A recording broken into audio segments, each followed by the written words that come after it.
I'm on this big journey across the country, right? And I'm talking to so many amazing horsemen and so many amazing horsewomen. And I'm learning more. It feels like a bit of a fire hose of information sometimes. And I've thought a couple times, is the horse world, is horsemanship, are horses going to be more clear to me after or less clear to me after? And? It's almost like the more you know, the more you realize you don't know.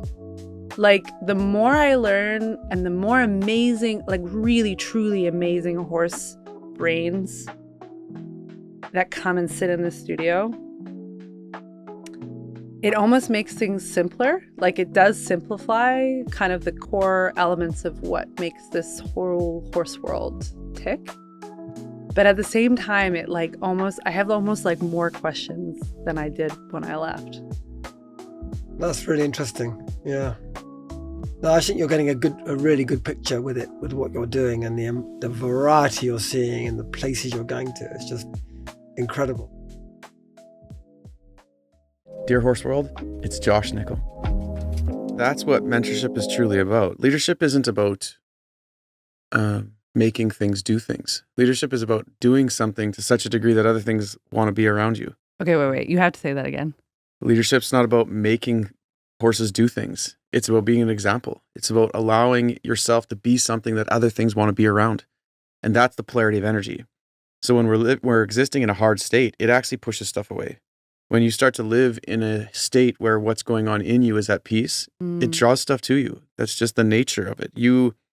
When someone is angry and frustrated, and it's not like you're like, oh, I want to be around that person, but when a person is confident and calm and seems to have this way about them that they navigate the world differently, you're like, man, I want to know who is that person? You get drawn to them. And that's just a polarity. And animals are like that too. They want to be around that type of energy. And this is really what, I've been doing this for a while now. And I've just worked with a ton of horses and you just watch. I don't really remember the moment when it really clicked for me that it's like, Josh, if you want your horse to feel safer around you, then you have to be doing what you desire them to do. But if you want your horse's mind to be okay, how's your mind? Like you just come to the arena and you are buzzing and you want your horse to pay attention. You want your horse to settle their thoughts when your energy is swimming around like a wasp nest with a rock thrown through it.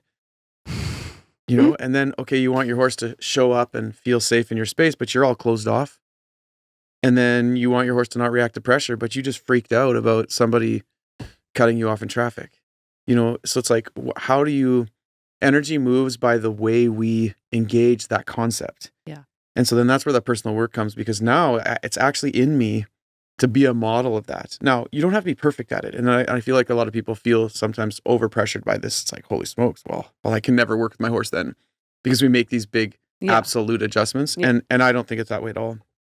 What I've recognized with horses is that all they kind of care is that you're trying to do the thing you're trying to ask them to do. Because we reward the try. Yeah, exactly. So why wouldn't we apply the same concept to ourselves? Exactly. So as you start to advance in these concepts and you just become mindful of maybe what are you doing? But that a lot of horsemanship is based off of those two pillars. Is this change first the responsibility of me, or is it first the responsibility of my horse?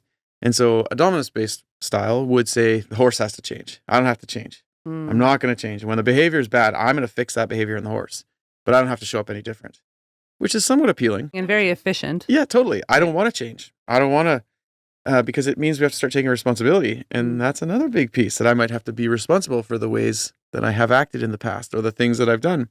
There's a bit of a process to that. But as soon as I can say that, what's going on within me is a big part of this. And if I can first take responsibility for what's happening within me, then the energy around me changes. And that's now how a horse starts to read your space different. So part of receiving state, or getting a horse to engage with space, and that's what Lady was, in my mind, inviting. The first was that she was saying, well, you have to get into the space. You have to be authentic. And you and I have had good conversations around the importance, especially of this trip, of just showing up and just being seen, which seems vulnerable. Yeah. But that was the first thing I got from her. Yeah. Was, this is a part of me that needs to heal. This is where I'm storing a lot of my stuff. Yeah. I trust you enough to talk about it. Yeah. And then she was also inviting you to get more engaged into a spatial conversation. Yeah. Which primarily was based on authenticity. Yeah. Showing up and being yourself. Deleah, welcome to the Dear Horse World podcast. Thank you. Thanks for the invitation. What is the most common message you get from horses? Most common would be for people to understand that the horse isn't so much in their life for the discipline or for the riding, but for purpose, because that's just my work. And they almost always come back to purpose between their human and themselves. When you talk about purpose, what do you mean by that? Why they're together. And usually horses are here to help bring out something within that human, to support it, to free them from something. And I have, tons of just amazing little quotes of insight from horses. Like I have this one friend, and she's not really into all of this, but she and her horse had a connection. She gave him away twice. She had a Hanoverian, and he was ornery. She gave him away twice? Twice. He came back. Oh, interesting. Oh yeah, he was like a $40,000 horse, and he was ornery. He could no, but Marley was Marley, but they were just so joined so deeply outside of this physical. Ramiel twice she rehomed him, and he came back both times. He'd be so ornery, he'd come back. But it was on purpose. So he was meant to be. Oh yeah, with it was, her. and it was totally on purpose. He arranged it. Yeah, Cool. yeah. And he told her he was there to help her. Well, there were several things, but he talked a lot about. Horses talk about vulnerability a lot. Surrender and vulnerability. Sometimes they call it the surrender, the great surrender, or when you do the surrender. It's like it's this whole different thing. It's not just an action. It's like it's this ritual or this step it's this process that you take. Surrender is a lot, and then vulnerability. And he was talking about she built walls, and when she learned to be vulnerable, then she would be free. Which maybe talks to Brene Brown. I don't know. Wow. I just got total goosebumps from that. Yeah, surrender is a big thing. In fact, I did this reading, an unwanted reading for my horse at a rescue. They weren't interested. I volunteered to do readings for this mare that had kept coming back. And so at least if you have insight, then maybe it'll be better. But she talked about humans don't want the horse to they want the horse to surrender. They don't want to surrender. When humans learn to surrender, then they can find common ground. And this mare, I did this whole reading on this mare, and if they would have placed her with someone who didn't want to tame the Mustang or use the Mustang for a certain thing, if they would have surrendered their expectations, she would have gone through hell and back for them. But the rescue just wasn't really into it. But horses talk a lot about surrender. Reminds me of the reading that we did with Lady. Oh, a little bit, yeah. Yeah. That strong mare energy that she's like, I'm here for a very particular purpose. Yeah.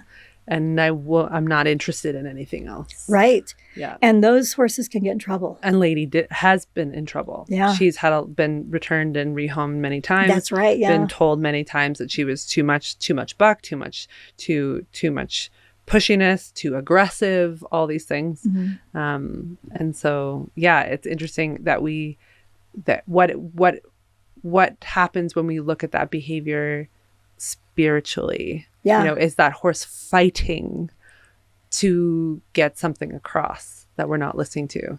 If they have to draw a line so you can't go further until you listen, a lot of them will do it. But sometimes as humans, we're incapable of seeing that this line in the sand is actually a message back to us. My mare, I finally learned with my mare Chant that when she's being incredibly resistant, there's a message here. At first, I wanted to push through it. It's like, why are you so resistant?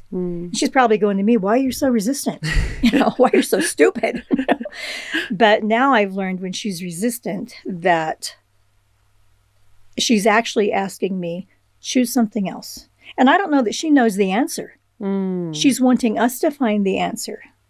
So I've finally learned, and sometimes it takes, a few little head bangings to remind me of it, but it's like, there's a different answer. I don't know what it is, but let's find it. Dear Horse World is William Foxpitt. Everyone I've talked to about you is like, he's a total open book. And I was like, Oh dear, what does my that mean? Favorite person. But it's because, again, it's congruency or straight shooter. I like the way you call them straight. Simple. Simple. I'm simple. I quite like simple. I always say, a bit thick is a bit good. I like a horse as well. I like a horse. A horse is not too bright is often a good horse. Okay, wait, let's unpack that because I want to know what that means. Tell me what you mean by that. Simple. If you're a bit thick, you're a bit simple. And you don't want horses with a massive imagination. I want them to be a bit simple. Interesting. Don't you think? Much easier. Well, I certainly think that simplicity offers for a lot more sometimes a lot more harmony and a lot more like happiness for people. And I definitely have heard a lot of times people in the studio say, love like a sweet, maybe a little less smart gelding. Yeah, I think probably if you look at our world, many people are much happier if they're a bit thicker. I think sometimes if you're a bit too bright, yeah, you're not. You imagine too much stuff, and you worry, and you imagine, and you fantasize, and you complicate. If you're a little bit dim, it's a good thing. Okay, because I'm thinking about this for myself. Like, as you're saying this, I'm going, you're not wrong. Dear Horse World, it's Dr. Jenny Susser. I think that self-value, the self-worth piece becomes really like connected to our goals or connected to our achievements. How could it not be? Right. Listen, we're human, Yeah. okay? We're human. And so there's intrinsic and extrinsic motivation, right? So internal and external. External is the medal, the reward, the photo op, the come be on my podcast, Yeah. the money, Yeah. right? The internal is I got out of bed at 4:30 in the morning every morning when it was dark and it was cold and I was tired and I dragged my ass to swim practice anyway, right? Yeah. And you got to have both. I don't think one is more powerful than the other. I think having a healthy blend of internal and external, intrinsic and extrinsic motivators, I think that's very, very healthy. Cool. Listen, we all have ego. Yeah. Let's just be honest. Yeah, totally. Standing up there going, Yeah. right? Like, pounding your chest and waving to the crowd and bending over for them to put the medal around your neck. Man, come on. Mwah, chef's kiss, right? Well, and I think what you're touching on also makes me think of a lot of riders I've talked to that say to me, I'm just a trail rider. And I'm always so distracted by the word just. That's great. Because, for me, like I get calls and people will say, well, I'm just an adult amateur. Would you work with someone as lowly as me? And I'm like, yeah. Right. So I learned this from Ann Gribbins, actually. Oh, cool. Years- Shout out to Ann. Shout out to Ann Gribbins. I'm a huge Ann Gribbins fan. I love Ann. So it was years and years and years ago because I was still riding Robley, my about to turn 28 Oh, wow. Andalusian. So this had to have been like 2008-ish. And she came to clinic and teach meta, of course. And I watched the first day of rides. And I love to watch Anne teach. I think she is masterful. That's a whole other conversation. So we go to dinner that night. And I'm sitting there and I look at her and I go, Anne, who would you rather teach? A Grand Prix rider or a training level rider? And she didn't even miss a beat training level. And I was like, really? Like, I never would have expected that from an Olympic coach, an Olympic judge. She goes, the training level rider still wants to learn. Oh, mic drop. Totally. And that was formative for me as a professional, because it's not about the level that you are riding, competing, learning, training. It is about what you bring to that. And so, are you just a trail rider? Who cares? So-and-so's just an Olympian. Yeah. Okay, we could say that. But it's really about what you want to invest in it and what you want to get out of it. And again, that comes back to what are you willing to compromise and sacrifice in order to get to your goal? And is all that worth it? Yeah. Does the cost justify the benefit? Mm-hmm. And I'm also thinking like goal setting and outlining SMART goals for all of the trail riders who are listening to this podcast. Yeah. You can do that. And I think it offers structure to something that you're like, oh, I'm just a trail rider. Everybody has goals. Even if your goal is like to go out and see 10 birds you've never seen before while you're out on trail, who cares? Yeah, that's like, cool. Does that light you up? Yeah. Does that make you happy? Does that give you like the inside jitteries that make you want to go and get on your horse? Yeah. To me, it doesn't really matter. I think it offers I think what's so exciting is not only does SMART goals offer you the structure to then feel like you have a plan, feel like you have like a roadmap, right? Yes. Because I think the horse world and all the knowledge that we have to learn and all the ways that we can improve, because you can be great in the saddle, but you can have a lot to work on the ground. On the ground, yeah, sure. Right? Your horse can be incredible in the arena, but have a lot of challenges outside the arena, or vice versa. Yep. You can have a horse that is fabulous at home, but will not get on the trailer. Like as horse people, I feel we're constantly challenged with something that we're not good at, or that we're struggling with our horses, or that we could work better at. That is a great couple of sentences, paragraph. That's great. We're constantly challenged by things that we're not good at. Right. And that's beautiful, like in a way, because there's always opportunity. For self-improvement. And go to your S. Who's your support? You don't have to do it all. Like I'm not terrible at trail loading, just not my jam. So I go to Meta. Right. Do I need to be good at it? Yeah. Do I need to be good at everything?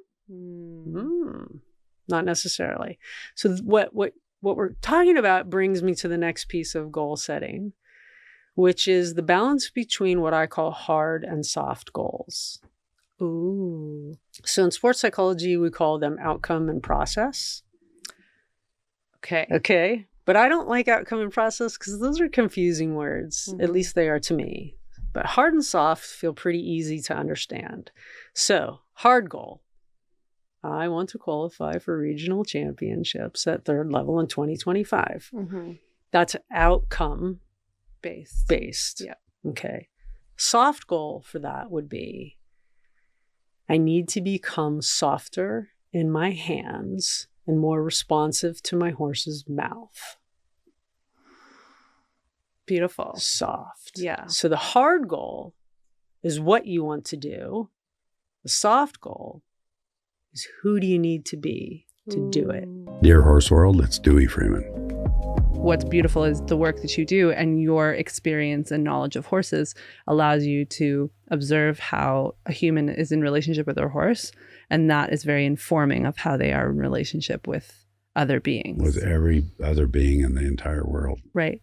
So why would I essentially like objectify people or animals? Where does that like need come from? So, and let me talk about, there's different levels of objectification. And let me back up just a little bit. I love when you back up. Okay. And my horse and I have been working on backing up really well. Is that the objectification comes when we don't trust. Ah. And when we objectify, that puts us in control. And we control when we don't trust. The less we trust, the more we control. Right. The more we trust, the less we control. Right. So I do have a breakdown between control and power. A lot of people talk about power. And then I'm going to weave this back into what your question was. Cool. Is power, to me, is the ability to influence and be influenced. So that's where we get away from the objectification. Yeah. To influence and be influenced in contact, in relationship. Cool. So what we want to do, what you and I have been working on along with Josh, is for you to be influenced by your horse instead of you just wanting to influence your horse. Yes. And just to be clear, I mean, you have wanted to come in and be influenced Mm-hmm. just a little bit.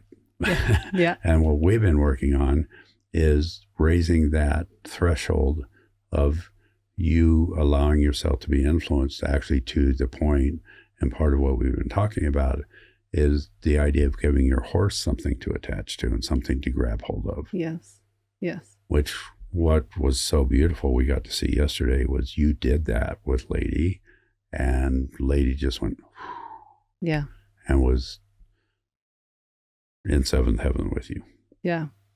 So it's literally that place where the attachment process is both ways. It's a reciprocal process. It's Mm-hmm. not it's not like, oh, here's my horse, I'm going to attach to my horse. Mm-hmm. And even that happens in infancy. It's the attachment process goes both ways. It's not, we're not just attaching to our mothers and fathers or caregivers. We're doing that and they're attaching to us too. Yeah. And so that's where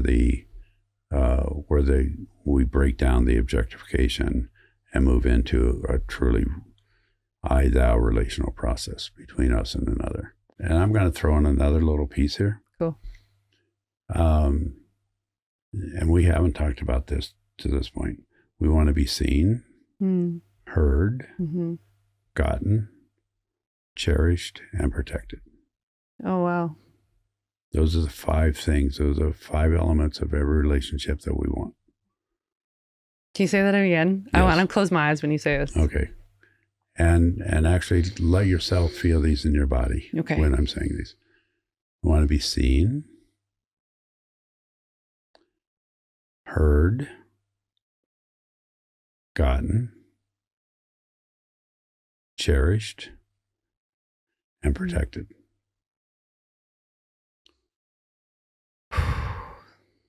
And those 5 pieces, 5 are sort of the core of attachment.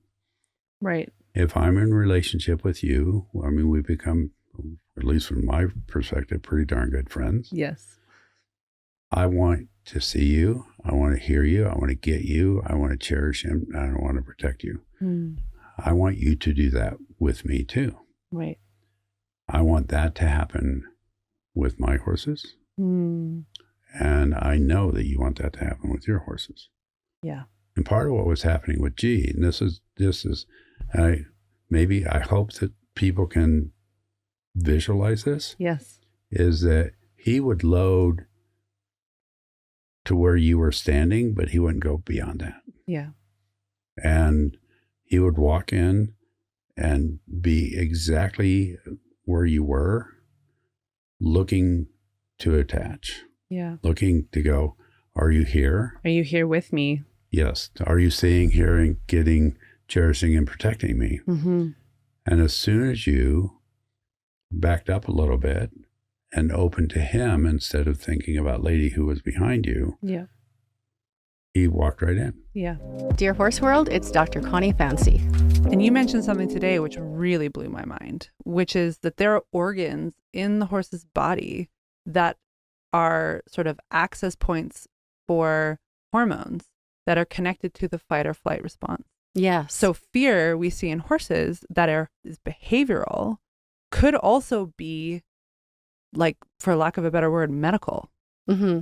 Could you explain that a little bit? Yeah. So this is delving more into the osteopathy part of it. And what I can say is that the kidneys are attached to the adrenal gland, which, so it's a tiny little gland in front of the kidneys. And that is where your adrenaline hormone originates from. So if there is an issue, be it circulation, immobility, fascial tension, things like that, if there's an issue in the horse that has to do with the kidneys or the adrenal gland or both, because the two are attached together, then you can get a very dramatic result in the horse, a very, very dramatic fear result where suddenly they are afraid of certain things that they were not afraid of before, where a completely broke barrel horse, for instance, suddenly decides that it's extremely scared of going into a trailer or an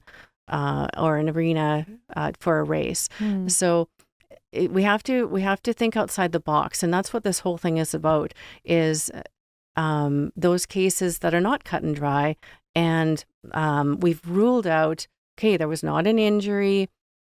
This horse is not limping around. It's not an overt lameness. Why is this horse suddenly so scared or is suddenly bucking, for instance? Or acting out behaviorally, yeah, exactly. right? So instead of sending your horse to someone to fix your horse behaviorally, I think it sounds like a lot of the work you're doing is explorative and based on medically sound practices to then explore internally whether what's happening for that horse is something that's pain related or discomfort or even like immobility. The fascia in the horse is from the head to the back end. Like there is fascia in the entire body all connected together. So if you have some sort of an adhesion, some sort of a immobility, or say an ovary is displaced or even twisted, then there's a tension on that area. And as time goes on, that tension is going to continue to pull along the entire fascial plane of the horse. So you start off with an annoying tension, say, of a ovary that is flipped over backwards on the right side, and that is annoying to the horse. It's kind of it's maybe a little bit painful, but more just if you can think of it as something internally inside yourself. If there's just a pull there in one certain spot, that's always there. And as time goes on, that horse moves differently because of that area, and the pull of the fascia in the body continues to affect the horse. As usually in the back, and then it goes to the head, to the pole, and you start seeing indicators of that internal restriction or tightness all the way to the head as well. Dear Horse World, it's Karl Cook. I love this topic, especially with someone like yourself, because I think you can describe really eloquently how the process that you go through when you get a new horse and determining their individual needs. What is that process for you? I think this is a dangerous topic because people believe that their horse is one of one, and all of the normal processes you can do don't apply to their horse, apply to everyone else's, but not to theirs. Okay. And so they think that everything about their horse has to be completely different and nothing else will work. And they spin themselves down a rabbit hole, and guess what? Horse never gets better, and they don't get better. The differences between my horses, sure, there are differences, but if you actually see what it's like, it's not that different. People want to believe their horse is a complete individual, again, to abdicate blame for why they aren't doing what they want. That's an interesting call to action. And if I have a horse that's a little bit colder, I'll give him a little bit more energetic food. If I have a horse that's hotter, I'll give him a little bit less energetic food. But they're still I'm not saying my horse processes carbohydrates different than another horse. No. I'm not saying a feed won't work with that horse. No. They all the saddles are the same. Their boots are the same. The only reason for the bits being different is a little bit different in just their base biomechanics. Because, one might be taller, shorter, longer stride, shorter stride, that sort of thing. But I think horses are individual, but this understanding that my horse, think of the odds. If it's a 1% chance that something doesn't work with your horse, okay, there's one thing that's 1% chance. A second thing, now your horse is 1 in 10,000. 2 1% things. The likelihood of that is 1 in 10,000. Now one more, 1 in 100, that's 1 in 1,000,000. A third. Now a fourth, that's 1 in 100 million. So that's 4 1 in 100 things. It's 1 in 100 million. Yeah. The likelihood. So I just, your horse is an individual, but most of the time when people are saying, my horse is just different, it's just different. That's just to allow themselves to not be, to make it okay that they're getting less out of their relationship, and to make it okay that them as a rider and as a manager aren't doing what they should be doing. I know that's maybe not the most comfortable way to look at it for people, and they'll push back on it and say, no, my horse really is one of one. Well, I think if you look at biology, there are similarities amongst people, and then there are also individual needs, right? And so it's a balance between the two. Is one person one of one? Well, we're one of many. Yeah, but I mean, like, good horse care is good horse care. If you have bad horse care and say my horse doesn't like this one skin product, but you have bad horse care, I would say, how about you have good horse care first? Then we can talk. I just think it's dangerous. I love that. And you're someone that actually has spoken very openly about, I think you did a walking and talking about the importance that we teach our young riders, our up and coming generation, not just about riding, but about horse care, about management, about keeping horse, about finding horse, there's so many elements that go into success. So what you're talking about is a holistic look, right? Yeah, and have structure to it. How can you come up with any solution if you're changing the variables at a whim and you're not keeping track of any of the variables that you can keep track of? There are variables you can keep track of. Like what? How much weight and hay does your horse get a day? What time of day? How many times a day? When do they work? What weight are they at the same time of day every Monday? How much time do they spend in a paddock? What is the grass like in that paddock? How often do you clean the shavings? Do you know that each batch of your hay has the same nutrient density as the batch before? What's cool is that we're coming back to data. You're coming back to measurable data. Control the variables you can, because there's plenty you can't. So at least control the ones you can. Really cool. At least. So walk me through the process. What's the kind of timeline that you look at when you get a new horse? What's the timeline of observation, let's say, that you have in your mind or in your program when you're trying to determine the very best, let's say, ingredients for that horse within the structure and within the program that you run? Well, first they have to be fed stably. So whatever they were fed before, if it's your decision to feed them the exact same thing the exact same way, that would keep it stable. Okay. If you choose to make a change, it takes a certain period of time for that change to manifest.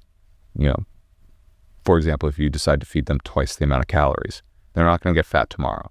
They'll get fat in a period of time. And you obviously have to go for a search to figure out the right equipment. Tendency would be, this horse went in this bit before, so I'm only ever going to use that bit. Well, you're not the rider who rode it before. You might be taller, shorter, stronger, weaker, older, younger. And we almost never, I think there's only one horse that I go in the same bridle in, ever. So you have to get a stable feed and stable flat work. Okay. Because then you can say, okay, well, these things are stable. Is the horse still heavy? Is the horse still light? Is the horse dull? Is the horse too hot? Is the horse skittish? How is the body changed? Does the saddle that we fit in the beginning still fit because they lost weight or gained muscle or just gained fat maybe? And then you just slowly tweak from there. You tweak, one variable at a time, and you just step along the process.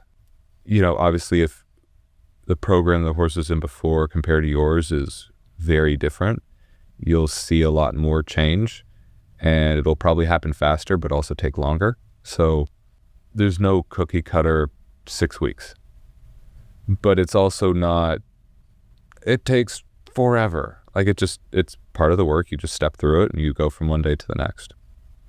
I don't think an expectation should be set. I love that. What's one piece of advice for everyone who's listening who have a new horse, and let's say the horse went really well or didn't go so well with the previous rider? What do you think is one thing that everybody, regardless of their socioeconomic background, their geographical location, their area, their sport, any of that, what's one thing that every rider is capable of doing to accommodate a new horse? Treat it well. Horse doesn't know if you're rich or you're poor. The horse doesn't know if you felt you spent a lot or a little. Your horse doesn't know your expectations or the expectations before. Just treat it well. And from that, you end up getting what you want, instead of just expecting and only treating it well if they give it to you.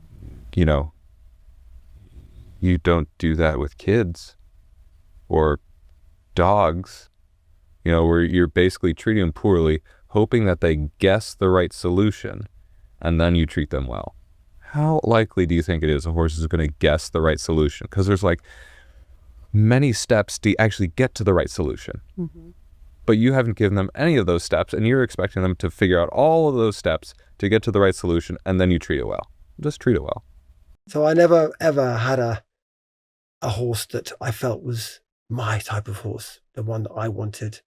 I just thought my job was to get the best out of the horse that I had.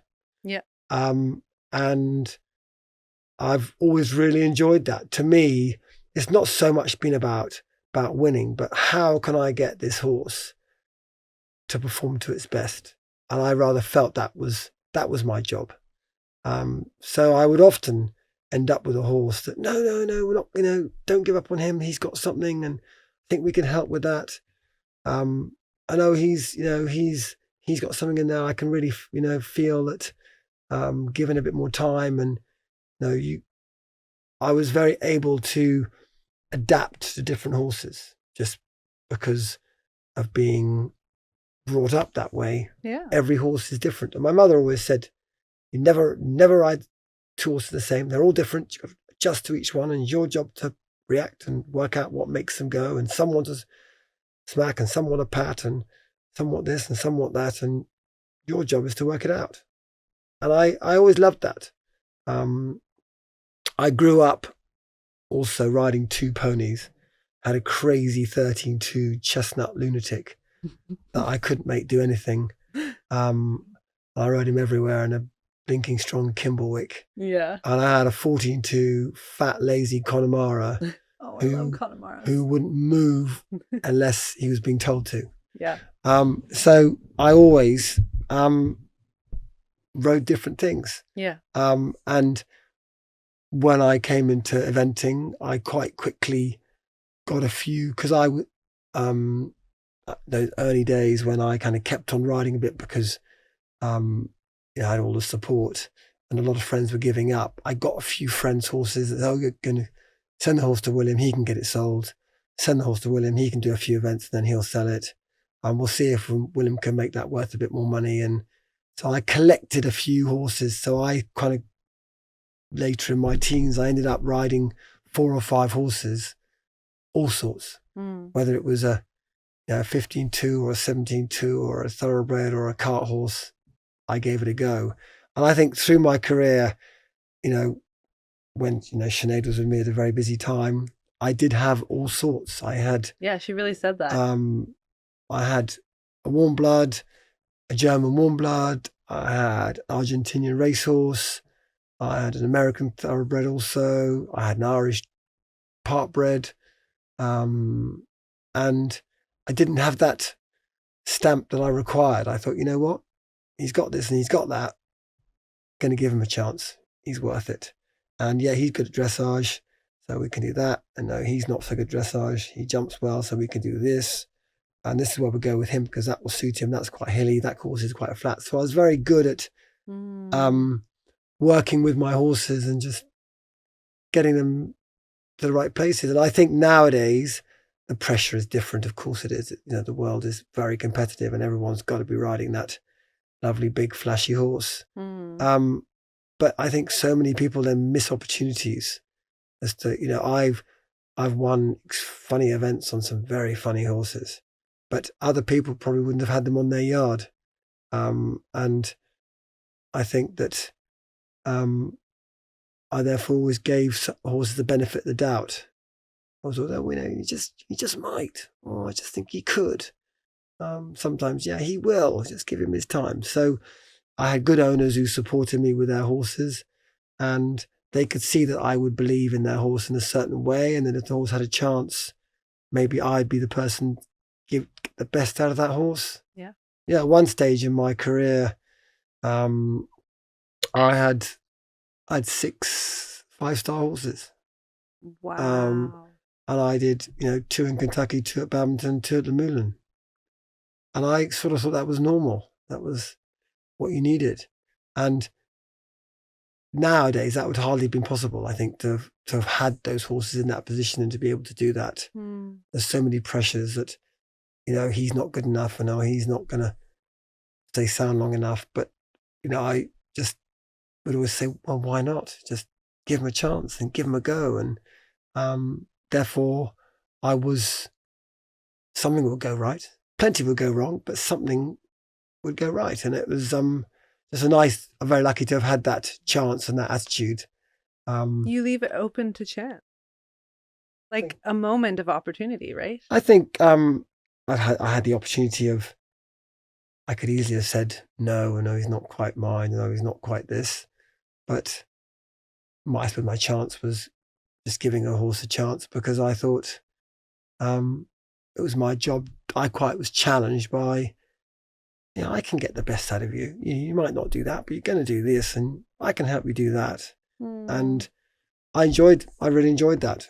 Reminds me of the saying, as you're speaking, I was thinking of the saying, what's it called? And it's about people, but I'm thinking, I wonder if you think that it would apply to horses, which is, it's often the people that we think the least of that do the thing that we least expect.